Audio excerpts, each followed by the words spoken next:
Hello friends, ये Massey group में आपका स्वागत है। और हम आपको बैंक के कार्य के अंतर्गत आज हम आपको पढ़ाने वाले हैं। आधुनिक बैंक के कार्य को हम 3 भागों में बांट दिए थे। पहला मुख्य कार्य और दूसरा एजेंसी संबंधित कार्य और तीसरा विविध कार्य, जिसके अंतर्गत हम ये मुख्य कार्य के अंतर्गत 2 प्रकार से कार्य बताए गए हैं। पहला जमा स्वीकार करना, दूसरा ऋण प्रदान करना। जैसे हमने आपको बताया था कि बैंक में जब जमा स्वीकार होगा तभी, यानी यहां से इन होता है जमा के रूप में, डिपॉजिट के रूप में, और यहां से आउट होता है आपका यानी ऋण के रूप में। तो इस तरह से बैंक जमा भी स्वीकार करता है और ऋण भी प्रदान करता है। जमा स्वीकार के लिए हमने आपको बताया था विभिन्न तरह के अकाउंट्स खोल करके, जैसे आपको मैं बताया saving account, recurring account, fix deposit account, current accounts और भी छोटे छोटे कई तरह से खातों के माध्यम से बैंक अपने पास पैसे जमा करता है। लेकिन कुछ ऐसे जरूरतमंद भी व्यक्ति हैं जिनको पैसे के अभाव में अपना व्यापार नहीं चला पा रहे, अपना व्यवसाय नहीं स्थापित कर पा रहे हैं, छोटे छोटे उद्योग धंधों की स्थापना नहीं कर पा रहे हैं। उनके लिए बैंक्स ऋण भी उपलब्ध कराती है, मतलब उनको ऋण भी देती है। तो इस तरह से हमने देखा बैंक का जो प्रमुख कार्य, जो मेन फंक्शन है, उसके अंतर्गत 2 कार्य हैं। पहला आपको जमा स्वीकार करना और दूसरा ऋण प्रदान करना। इसके पहले वाले वीडियो में मैंने आपको जमा स्वीकार करने के तरीके बता दिए, किस तरह से जमा स्वीकार किए जाते हैं। और इस वीडियो में हम आपको बताने वाले हैं बैंक कैसे ऋण प्रदान करता है। जैसे आपको देख लीजिए, यहाँ पे लिखा बनाया हम नकद साख कैश क्रेडिट के रूप में पैसे ऋण देता है। दूसरा बैंक अधिविकर्ष यानी बैंक्स ओवरड्राफ्ट्स के रूप में ऋण प्रदान करता है। विनिमय विपत्रों को भुनाना यानी डिस्काउंटिंग ऑफ एक्सचेंज बिल, यानी डिस्काउंटिंग ऑफ एक्सचेंज बिल के भी माध्यम से वो ऋण प्रदान करने का काम करता है। और पर्याप्त जमानत ऋण जिसको हम बोलते हैं सिक्योर्ड लोन, और अपर्याप्त जमानत जिसको बोलते हैं अनसिक्योर्ड लोन, इसी को हम आपको समझाने वाले हैं। और इसमें आप देख सकते हैं कि इसके बाद आपका एजेंसी संबंधित कार्य और विविध कार्य बच जाएगा, जो नेक्स्ट वीडियो में हम आपको इसको भी बताएंगे। तो इसको हम मिटा देते हैं। बैंक फंक्शन के अंतर्गत जो आने वाले कार्य हैं, इनको 3 भागों में बांटे थे, और पहला मेन कार्य के अंतर्गत हम आपको बताने जा रहे हैं। जगह के लिए इसे आपको मिटा दिया जाए ताकि आपको समझने में कोई दिक्कत न हो। आप देख सकते हैं कि कैश क्रेडिट क्या है, नगद साख क्या है, इसको हम बताने का प्रयास करेंगे। इसी को आप देख सकते हैं, यहां हम एक इसको समझाने का प्रयास करते हैं। देखिए, नगद साख जो कैश क्रेडिट होता है उसको हम सीसी अकाउंट के भी नाम से जानते हैं। सीसी अकाउंट आप लोग जानते होंगे, सुने होंगे। ये क्या होता है, 2 तरीके, यानी एक कंपनीज के लिए और एक बिजनेस के लिए यह लोन प्रोवाइड करती है। यानी इस तरह से हम कह सकते हैं कि नगद साख के अंतर्गत, कैश क्रेडिट के अंतर्गत, यह एक प्रकार का शॉर्ट टर्म लोन है।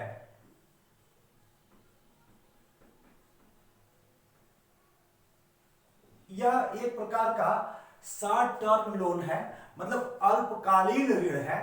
बैंक के द्वारा कंपनीज को और बिजनेस को यह अल्पकालीन ऋण उपलब्ध कराता है। कैसे, किस तरह से देख सकते हैं। मान लीजिए हम इसको कंपनीज बना देते हैं और ये हम बना देते हैं आपका, मान लीजिए बिजनेस है, ये बिजनेस है, ये कंपनी है और ये बिजनेस है। मैंने बताया कि इनकी किसके लिए बनाते हैं कि ये प्रोवाइड कराता है। ये क्या, बैंक्स कंपनीज एवं बिजनेस को क्या प्रोवाइड कराता है,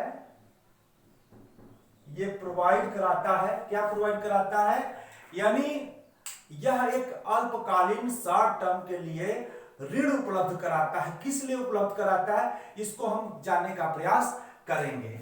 क्योंकि ये प्रोवाइड करता है, इसलिए प्रोवाइड करता है कि इनकी जो वर्किंग कैपिटल होता है उसी के लिए यह ऋण उपलब्ध कराता है। जैसे आपको परचेजिंग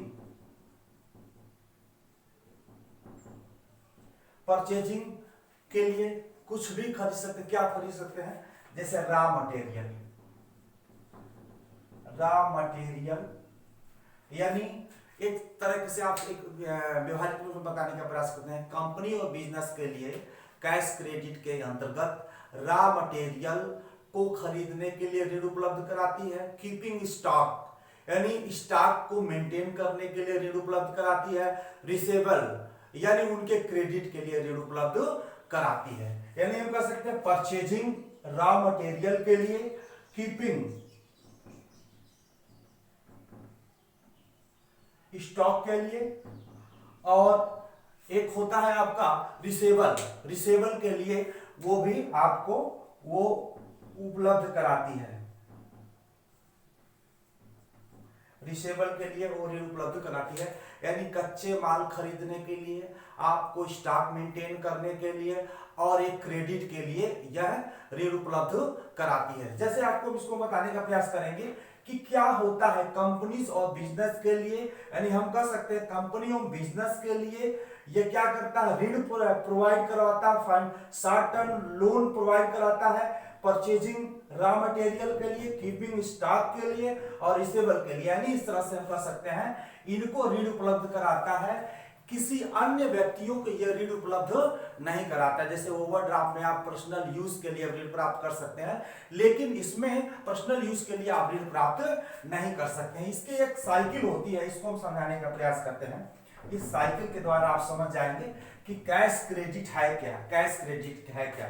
जैसे मैंने बताया रॉ मटेरियल के, यानी एक कंपनी है, मान लीजिए एक कंपनी है, मान लीजिए इस मार्कर को ही बनाने का काम करती है, मान लीजिए ये मार्कर बनाने के लिए काम करती है, इसके लिए कैश क्रेडिट की जरूरत पड़ती है। ये मार्कर है, आपका मार्कर है, तो इसके लिए मार्कर के लिए पहले रॉ मटेरियल की जरूरत पड़ती है। उसको रॉ मटेरियल, अगर मान लीजिए रॉ मटेरियल के उनको पैसा आपके पास है तो कोई बात नहीं, रॉ मटेरियल के बाद एक साइक्लिंग चक्र होता है 10 दिन। मान चलिए कि यहाँ के बाद ये जो रॉ मटेरियल के बाद एक वर्किंग प्रोग्रेस में जाता है। कोई सामान बनाने के लिए कच्चे माल मिल जाए तो बन नहीं सकता, वर्किंग प्रोग्रेस के लिए जाता है।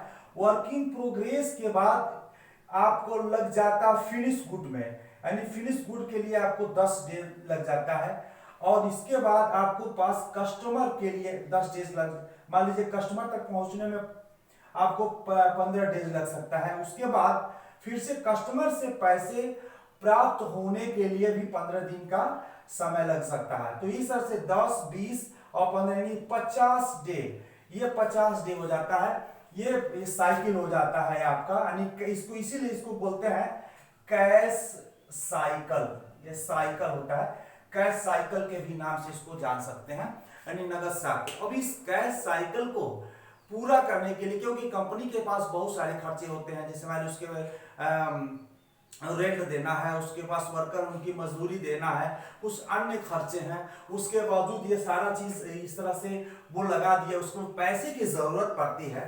तो दो तरीके होते हैं, या तो ऑनर इस ऋण को उपलब्ध कराए या तो बैंक इस ऋण को उपलब्ध कराए। तो ऑनर के पास नहीं है तो क्या जाता, बैंक के पास जाता है इस कैश क्रेडिट के लिए। तो क्या करता है, बैंक इनको लोन प्रोवाइड कराता है, लोन प्रोवाइड कराता है इनके इस पे और रॉ मटेरियल पे जो इनका बनता है एक वैल्यूएशन, उस कंपनी की क्या वैल्यूएशन बनती है, उस वैल्यूएशन के हिसाब से बैंक इनको ऋण प्रदान करता है। जो यह इनको सीसी अकाउंट, जो एक रनिंग अकाउंट होता है, सीसी अकाउंट एक रनिंग अकाउंट होता है, उस रनिंग अकाउंट खोल करके इनको ऋण उपलब्ध कराने का काम कर सकता है। ऐसे हम एक लाइन में समझें कि नकद साख यानी cash credit short period term loan होता है, अल्पकालीन ऋण होता है, जो कंपनी एवं बिजनेस को रॉ मटेरियल कच्चे पदार्थ खरीदने के लिए, उनके स्टॉक मेंटेन करने के लिए, कस्टमर के पास जो पैसे फंसे हो उसको मेंटेन करने के लिए यह एक शॉर्ट पीरियड ऋण उपलब्ध कराती है, लोन उपलब्ध कराती है। इसी को हम बोलते हैं कैश क्रेडिट। इसीलिए कर सकते हैं कि नगद साख के रूप में भी बैंक ऋण उपलब्ध कराती है। इसमें थोड़ा सा और जानने का प्रयास करते हैं कि ये जो ऋण उपलब्ध कराती है, इनके जो कंपनी की वैल्यू होता है, इसी वैल्यू के हिसाब से सीसी मतलब अकाउंट होती है कैश क्रेडिट अकाउंट, जो रनिंग अकाउंट होता है, और इस पे इनको एक चेक देता है, जो चेक के द्वारा ये इनको पैसे निकालने के लिए अनुमति देती है। और ये इसकी जो अवधि होती है, साइकिलिंग की जो अवधि होती है, वो 1 वर्ष के लिए होते हैं, और 1 वर्ष के बाद पुनः उनको रिवाइज कराना पड़ता है, और उसके बाद फिर वो ऋण प्राप्त कर सकते हैं। एक और बात आता है कि कितना प्रतिशत इनको कैपिटल मिल सकता है, इनको लोन दिया जा सकता है। तो उनको लोन के लिए कम से कम जो वैल्यूएशन होता है, उस वैल्यू के हिसाब से 50% से 60% के बीच, यानी इनकी जो वैल्यू होती है, टोटल वैल्यू होती है, टोटल जो वैल्यू होती है, इस वैल्यू के 50 से 60% इनको ऋण उपलब्ध कराने का काम करता है।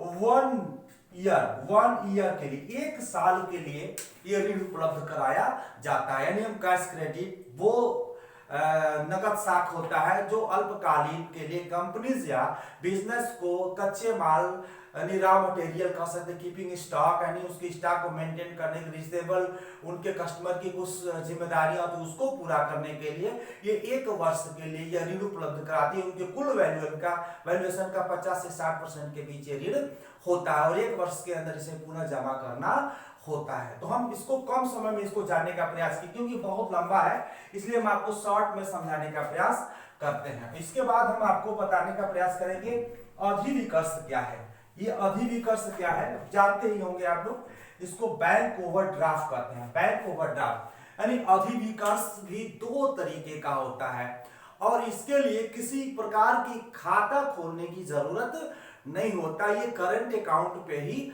आपको ये ओवरड्राफ्ट की सुविधा दिया जाता है। इसको हम समझने का प्रयास करते हैं। यानी ये क्या है आपका ओवरड्राफ्ट। जैसे मान लीजिए आपका किसी बैंक में, मान लीजिए किसी बैंक में आपका करेंट अकाउंट है, करेंट अकाउंट है, मान लीजिए करेंट अकाउंट है किसी बैंक में, और आपने ऑन एवरेज 2 लाख का आप इसमें स्टॉक मेंटेन करते हैं, मतलब कैश मेंटेन करते हैं, 2 लाख का मंथली आपका ऑन एवरेज कैश मेंटेन करते हैं, तो बैंक आपसे बहुत प्रभावित होती है। कहती है बैंक्स कि आपके जो बैंक से रिलेशन है बहुत अच्छा है, और आप अकाउंट्स को बहुत अच्छे मेंटेन करते हैं, इसलिए हम आपको यह एक 50,000 रुपए और एक्स्ट्रा इसमें से निकालने की अनुमति देते हैं। देखिए ओवरड्राफ्ट की सुविधा करंट अकाउंट्स पे उपलब्ध होता है। ये 2 लाख रुपए का यह अपना जो है मंथली मेंटेन करते हैं और कैश मेंटेन करते हैं। 2 लाख से कम एवरेज इनका नहीं आता है खाते का, तो इनको प्रसन्न हो करके बैंक कहता है कि 50,000 रुपए का हम आपको और लिमिट प्रदान करते हैं। आप चाहें तो 2.5 लाख रुपए तक आप पैसे निकाल सकते हैं, जिसके लिए किसी प्रकार की कोई प्रूफ की जरूरत नहीं होती है, क्योंकि उनकी जो रिलेशन होता है बहुत अच्छा होता है। तो इसी 50,000 को यह निकालने की इनको अनुमति दे देती है। तो यानी 2 लाख रुपया इनके पास है और 50,000 और भी निकाल सकते हैं। इसी को बोलते हैं ओवरड्राफ्ट, इसको बोलते हैं ओवरड्राफ्ट, यानी ओडी के भी नाम से हम जानते हैं। जो ये पूरी तरह से ये अनसिक्योर होता है, ये पूरी तरह से यह अनसिक्योर्ड होता है, ये अनसिक्योर्ड इसको बोलते हैं, और इसको क्लीन साइकिल के भी नाम से जानते हैं, क्लीन स्टोर, क्लीन अनसिक्योर्ड के भी नाम से जानते हैं। तो ये होता है आपका पहला, यानी ओवरड्राफ्ट आपके करंट अकाउंट के ऊपर ही आपको एक्स्ट्रा एक लिमिट दे दी जाती है, बैंक के साथ एक अच्छा रिलेशन होने के नाते, इसी को हम बोलते हैं ओवरड्राफ्ट। तो इस प्रकार से भी बैंक आपको ऋण उपलब्ध कराने का काम करती है। दूसरा हम आपको बताते हैं क्या होता है।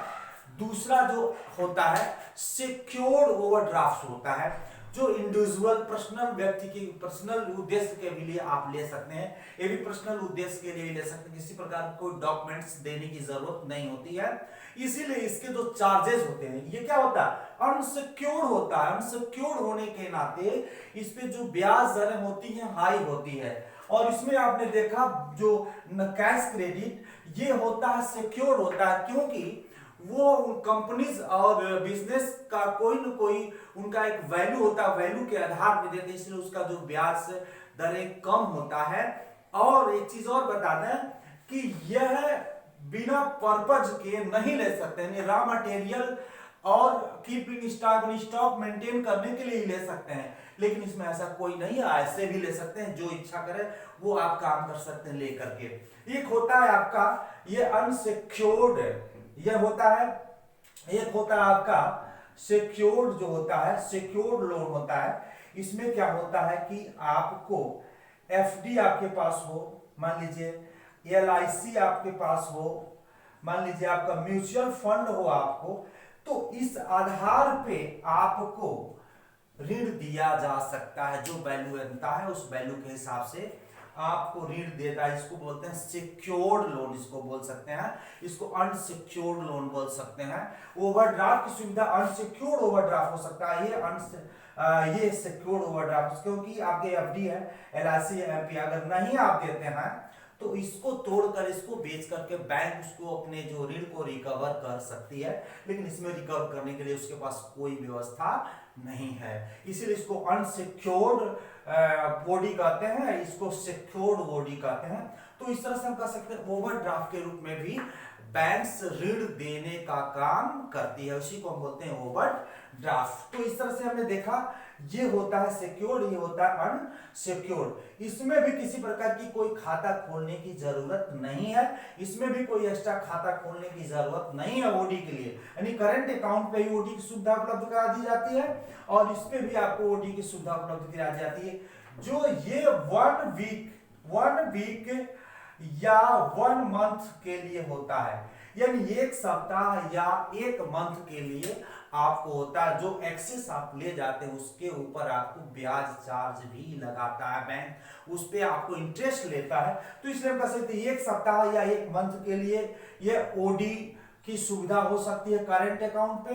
एफडी एलआईसी जो ये एमएफ जो होता है, म्यूचुअल फंड होता है, ये जो इनकी अवधि होती है उस अवधि के अनुसार, जैसे मान लीजिए आपके पास एलआईसी 4 साल का बचा हुआ है तो 4 साल के लिए आपको लोन दिया जा सकता है। एफडी भी आपका 5 साल का है तो 5 साल के लिए आपको लोन दिया जा सकता है, लेकिन इसमें 1 वीक या 1 मंथ के लिए दिया जाता है, उसके बाद से आपको जमा करना पड़ता है। न जमा करने पे आपको ज्यादा से ज्यादा वसूल किया जाता है। नेक्स्ट आपको हम समझाने का प्रयास करेंगे विनिमय विपत्रों को भुनाना, जिसको बोल discount of exchange bill, discount of exchange bill, इसको समझाने का प्रयास करते हैं। ये क्या होता है डिस्काउंट ऑफ एक्सचेंज बिल?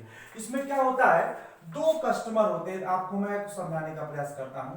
ये कस्टमर है, मान लीजिए आपको बायर है, और ये कस्टमर मैं बना देता हूं, आपके पास सेलर है, मान लीजिए ये कस्टमर सेलर है, ये कस्टमर बायर है। ये आप समझने का प्रयास करेगा।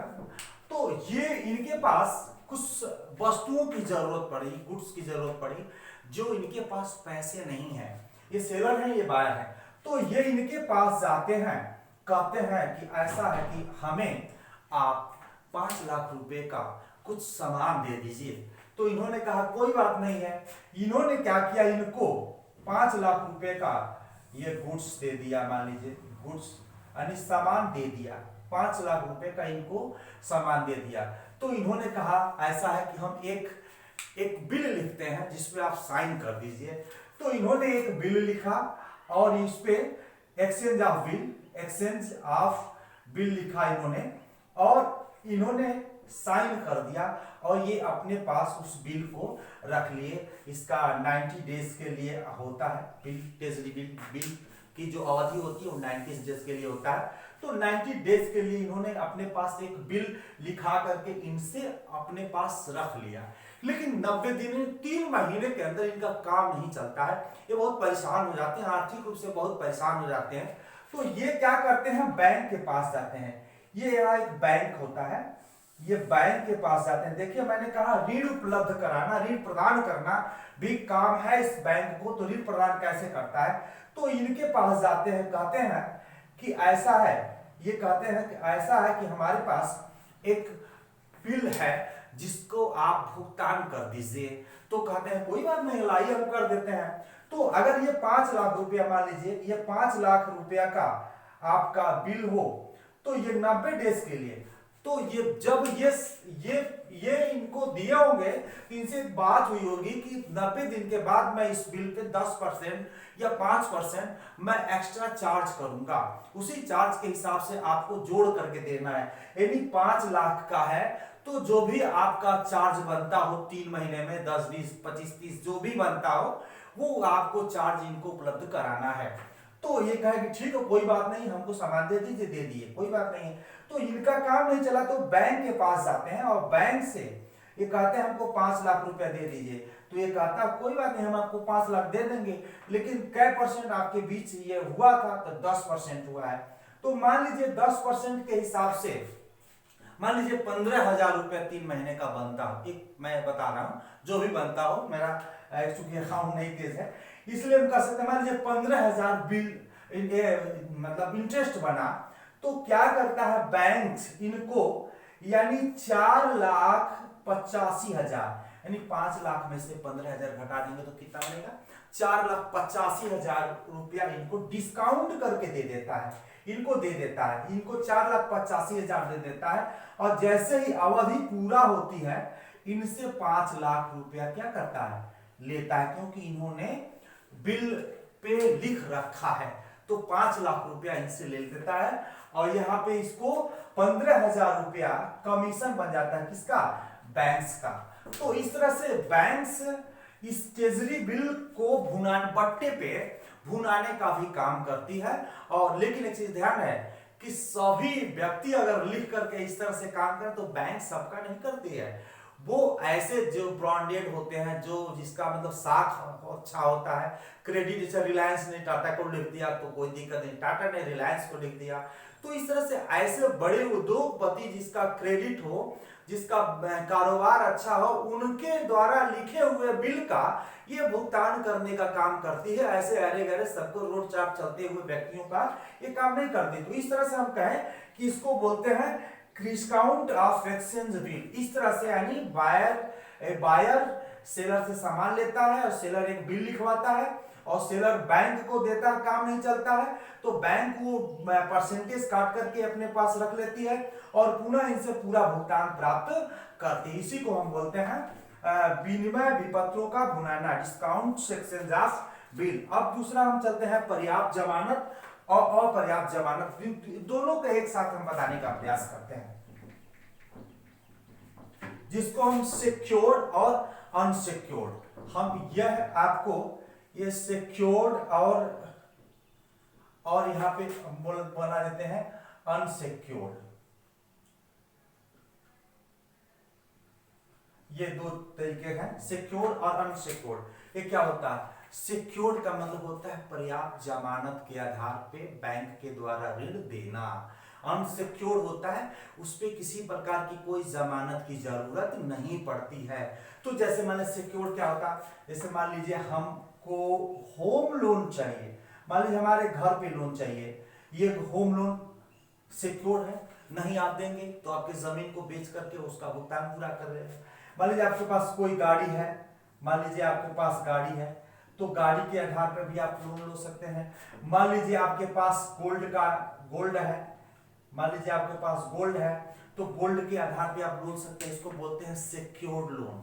सिक्योर्ड लोन का जो रेट ऑफ इंटरेस्ट होता है वो कम होता है, लो होता है। इनका जो रेट ऑफ इंटरेस्ट होता है, रेट ऑफ इंटरेस्ट जो होता है वो क्या होता है, लो होता है। अनसिक्योर्ड लोन क्या होता है, इसको हम बताने का प्रयास करेंगे। हो सकता है जगह न दिख रहा हो, इसको गोल्ड बताते हैं, गोल्ड पे भी ये लोन देता है। अनसिक्योर्ड जैसे क्या होता है, क्रेडिट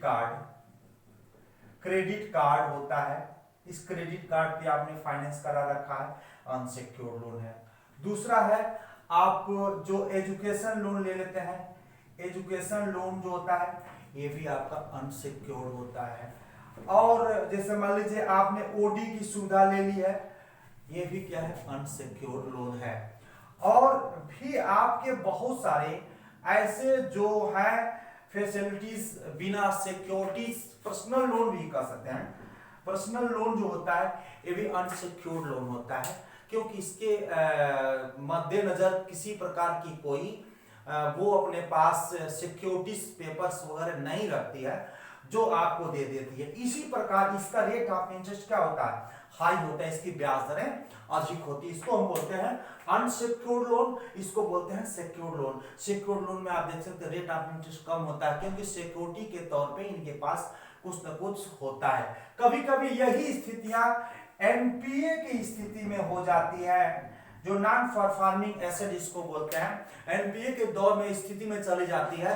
तो ऐसे में बैंक्स कभी कभी कस्टमर के साथ समझौता करना पड़ता है, लेकिन इसमें समझौता करने की जरूरत नहीं पड़ती, क्योंकि बैंक्स वो आपका इस बेच करके भुगतान प्राप्त कर लेगा। देखिए दूसरी बात क्या है, इसमें कस्टमर बहुत ज्यादा परेशान नहीं होते। इसमें जैसे मान लीजिए आपने होम लोन लिया है, मतलब 20 लाख रुपए का आपने होम लोन लिया है, तो मकान की वैल्यूएशन कम से कम 30 लाख की होगी। तो आप ये नहीं चाहेंगे कि 20 लाख के चक्कर में 30 लाख हम आपको बैंक को दे दें, इसलिए इसमें कस्टमर बहुत एक्टिव होता है और पैसे जमा करता है समय से। ये फॉल्ट नहीं होता, लेकिन ये फॉल्ट होने की संभावना ज्यादा होती है। क्रेडिट कार्ड पे हमने खरीदारी के लिए फॉल्ट हो सकता है, ऐसा नहीं। क्रेडिट कार्ड पे तो समझिए कि 2 से 2.5% पर डे चार्ज करता है, बहुत अधिक इसका ब्याज होता है। एजुकेशन लोन उससे थोड़ा कम होता है, ओवरड्राफ्ट कम होता है, पर्सनल लोन होता है ये 12-13%, ये थोड़ा सा कम होता है, क्योंकि इनके पास सिक्योरिटी होता है, सिक्योरिटी के आधार पर। इसीलिए कहते हैं पर्याप्त जमानत,